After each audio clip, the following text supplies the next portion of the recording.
Oh, and Marco Rubio's on a tear and all kinds of good stuff. I'm telling you.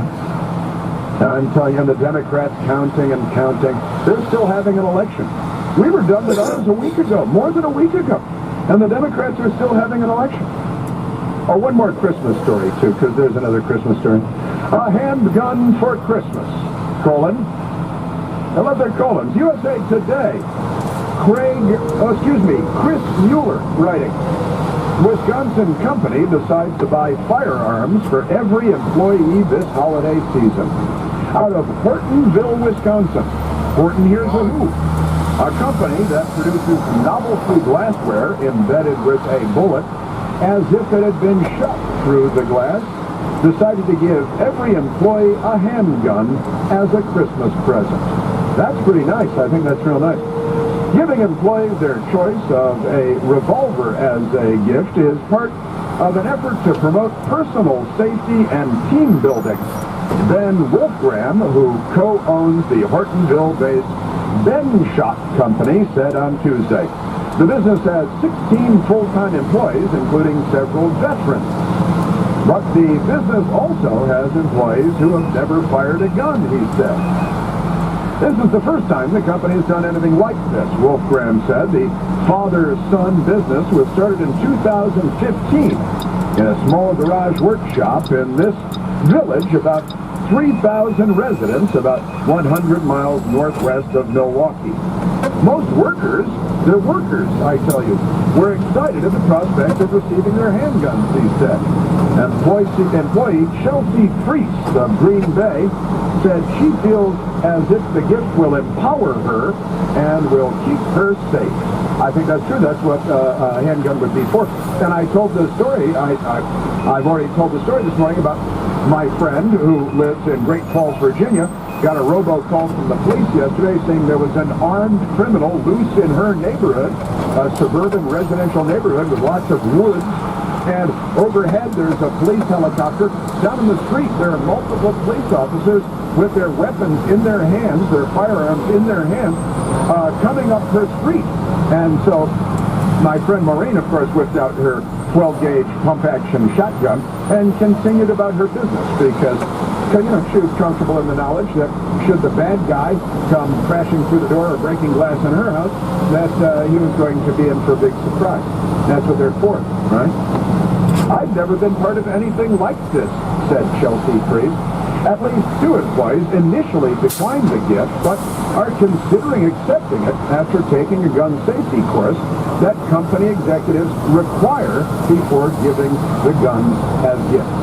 That's thoughtful, too. Just keep your eye out, kid.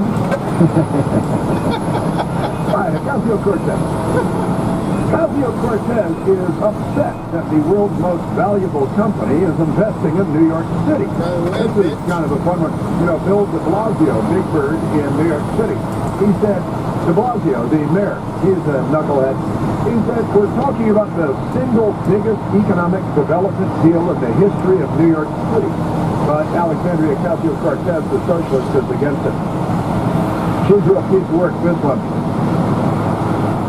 The Daily Wire writes, New York City and Northern Virginia will be the homes for Amazon Inc.'s second and third headquarters, according to people familiar with the matter. They announced it yesterday, ending a more than year-long public contest that started with 238 candidate cities across the country, and of course naturally ended up in New York and Washington, as you'd expect, because that's where the power and the money is. I'm sure they decided that before they started talking to anybody, but they wanted to squeeze the municipalities of New York and Alexandria, Virginia, for billions, so that the richest man in the world wouldn't have to spend any of his own money.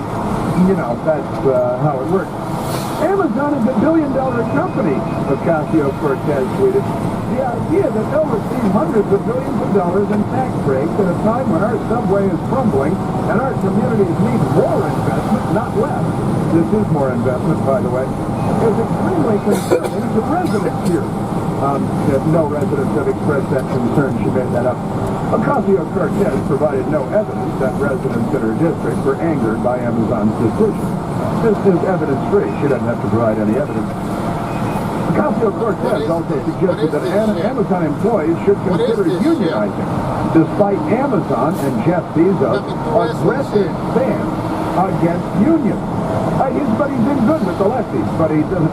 However, they did agree to pay $15 an hour to their wage, the regular wage, for their warehouse workers.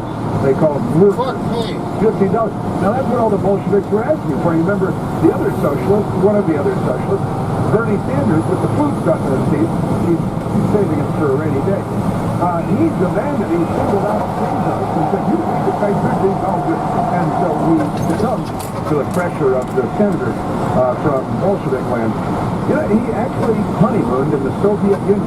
He likes totalitarianism. They like totalitarianism. And they like countries that murder tens of millions of their own people. They do. They like that. Rather than seeing it as an opportunity for more people in her community to be gainfully employed and the economy to improve, Ocasio-Cortez views it from a democratic socialist lens as an opportunity for a greedy corporation to take advantage of people. Now, you can have a discussion about the municipalities giving up the billion-dollar tax deal, but really the question there is, how many years does it take before they end up being above water? How many years? Is it 8 years or is it 100 years before New York and Alexandria make their money back, given the tax breaks that they're being given? And I haven't seen anyone even attempting to answer that question, to address that question. And then Ocasio-Cortez came to Washington because she's like Mr. Smith Goes to Washington, but the Soviet version of that. And Alexandria Ocasio-Cortez, who lied about her life, who lied about her upbringing, who lied about her childhood, who doesn't know anything about Israel and the Palestinians, who doesn't know anything about how jobs are created. She thinks that unemployment rates are low because people have 2 jobs. She's an idiot, all right? She's a certifiable idiot. Alexandria Ocasio-Cortez joined climate protests in Pelosi's office. That's right. Nancy Pelosi's a Democrat. She's allegedly going to be the Speaker of the House. And she comes to Washington. She discovers there are a bunch of idiot lefties. You have the hallway thing. There were like, I don't know, dozens of them in the hallway outside of Pelosi's office, and they're insane. 99% of them were white. I think there was 1 black person, possibly 2 black people. Otherwise, they're all white. They're glassy-eyed loons. They drove here in their dad's SUVs. They live in their dad's basement. And they're out in the hallway. It's in Congress. Come on.